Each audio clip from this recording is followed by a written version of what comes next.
I am keeping one fatality. If there is a ultra high pressure, then we have to make multiple fatality. But I am keeping one fatality here, and this is a 4C, WMS, company HSC manual, method statement, hydropressure test procedure, area verification, construction approved, approved contractor, competency and training matrix, supervision, PPE, first aid, emergency response plan, and night working and lunch break. So, guys, with this, we have seen R1, R2, R3, R4, R5, and R6.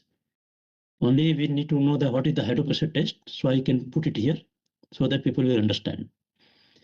So, current available spec for this design pressure is yeah, 1.102. 102. 102.1 to 90.2. So it is as per the design condition that pipe class is designed. Okay, okay. Understood. So that this is not ultra high pressure, so it's okay. So we don't have any concern here.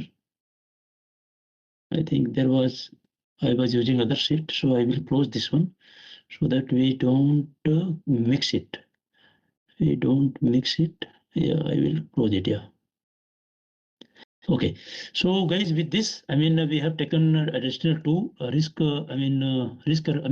Restriction, and we have done the risk assessment for this, and we have taken three further study. Sudeep, this field contractor has to satisfy, and then Yes. accordingly you have to hand over to the APC contractor, right?